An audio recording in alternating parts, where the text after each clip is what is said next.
আসসালামু আলাইকুম ইন্সপায়ারিং পৃথিবীতে সবাইকে ওয়েলকাম। আজ আমরা একটা ইন্টারেস্টিং টপিক নিয়ে আলোচনা করব, সেটা হচ্ছে অ্যানোনিমাস ফাংশন। আমরা যদি কোনো একটা অ্যানোনিমাস ফাংশন তৈরি করতে চাই তাহলে আমরা ল্যামডা ফাংশনের সহায়তা নিতে পারি। এমনকি ল্যামডা ফাংশনকেই বলা হয় অ্যানোনিমাস ফাংশন।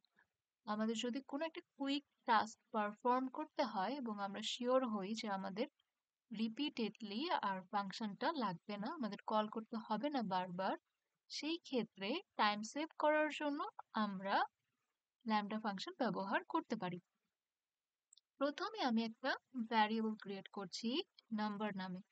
সেখানে আমি একটা সেট তৈরি করব, লিস্ট তৈরি করব। আমরা জানি লিস্ট কি করে তৈরি করতে হয়। আমরা থার্ড ব্র্যাকেটের মধ্যে এলিমেন্টগুলোকে সেপারেট করার জন্য কমা ব্যবহার করি এবং আমরা অনেক ধরনের ডেটা টাইপ আমাদের লিস্টের মধ্যে রাখতে পারি। এখানে আমি ইন্টিজার ডেটাগুলো রাখছি।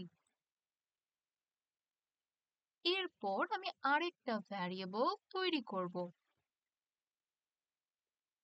স্কয়ার নাম্বার নামের একটা ভ্যারিয়েবল ক্রিয়েট করলাম। সেখানে আমি ব্যবহার করব আমাদের এই ল্যামডা ফাংশনটাকে।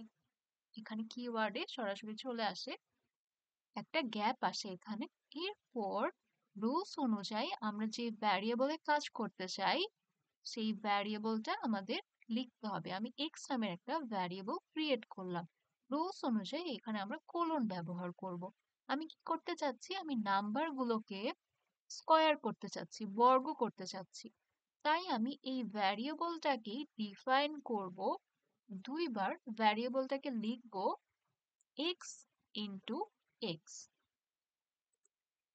মানে আমার এই ভ্যারিয়েবলের মধ্যেই এই ভ্যালিউগুলো দুইবার মাল্টিপ্লাই বা মাল্টিপ্লিকেশন হয়ে যাবে, গুণ হয়ে যাবে। এরপর মাল্টিপ্লিকেশন শেষ হবার পরে আমাদের এই ভ্যালিউগুলো আমরা কোত্থেকে নিচ্ছি সেটাও বলে দেওয়া লাগবে। আমরা নিচ্ছি হচ্ছে নাম্বার নামে ভ্যারিয়েবল তৈরি করা আমাদের এখানে ভ্যারিয়েবল, সেখান থেকে আমরা এলিমেন্ট গুলো রিড করছি এবং প্রত্যেকটা এলিমেন্ট এক্স ভ্যারিয়েবলের মধ্যে আসছে এবং তাদের স্কয়ার হচ্ছে বা বর্গ হচ্ছে, এরপরই এক্স এর মধ্যে স্টোর হচ্ছে। এখন যেহেতু আমরা ইটারেশন ছাড়া কাজ করছি এবং প্রত্যেকটা এলিমেন্টটাকে নিচ্ছি, রিড করাচ্ছি, সেই ক্ষেত্রে আমাদের ম্যাপ ফাংশন ব্যবহার করতে হবে। ম্যাপ ফাংশন আমরা তখন ব্যবহার করি যখন কোনো ইটারেট ছাড়া, কোনো লুপের ব্যবহার ছাড়াই আমরা হচ্ছে কোনো কিছুকে রিপিটেড করতে চাই, রিড করতে চাই অথবা কাজ করতে চাই। যেমন নাম্বার ভ্যারিয়েবলের মধ্যে যে ডেটাগুলো আছে সেই প্রত্যেকটা যাতে আমাদের এই ল্যামডা ফাংশন অ্যাক্সেস করতে পারে 1 থেকে 5 পর্যন্ত, তার জন্যই আমরা ম্যাপ ফাংশন ব্যবহার করেছি। এরপর আমরা হচ্ছে এটাকে প্রিন্ট করে দিব যাতে আমরা দেখতে পারি যে আসলে কি হচ্ছে। প্রিন্ট ফাংশনের মধ্যে আমরা এসকিউআর নাম্বার নামের ভ্যারিয়েবলটা রাখছি এবং এটাকে আমরা রান করব। এখানে যখন আমরা রান করব আমরা দেখতে পারবো ম্যাপ অবজেক্ট রিটার্ন করছে, যেটা হচ্ছে আমাদের বোধগম্য না।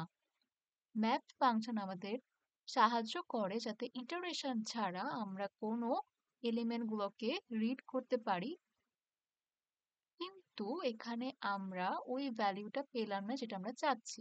তার জন্য আমাদের এই ম্যাপ অবজেক্ট রিটার্ন হচ্ছে। এটাকে ফিক্সড করার জন্য এই পুরোটাকে আমাদের লিস্টে কনভার্ট করে নিয়ে যেতে হবে। লিস্ট ফাংশনের মাধ্যমে আমরা এই পুরো কাজটাকে লিস্টে কনভার্ট করে ফেলবো ম্যাপ অবজেক্টটাকে। এবার আমি যদি রান করি সেক্ষেত্রে আমরা দেখতে পারবো আমাদের ডিজায়ার আউটকাম চলে এসছে 1, 4, 9, 16, 25। 1 এর জন্য 1, 2 এর জন্য 4, 3 এর জন্য 9, 4 এর জন্য 16, 5 এর জন্য 25। তো এখানে বর্গ হয়ে গেছে অথবা স্কোয়ার হয়ে গেছে। আমরা যখন কনফার্ম থাকবো আমাদের ফাংশনটা রিপিটেড ব্যবহার হবে না, সেই ক্ষেত্রে আমরা ল্যামডা ফাংশন ব্যবহার করব। এটাকে অ্যানোনিমাস ফাংশনে বলা হয়। তো আজ এই পর্যন্তই, সবাই ভালো থাকবেন।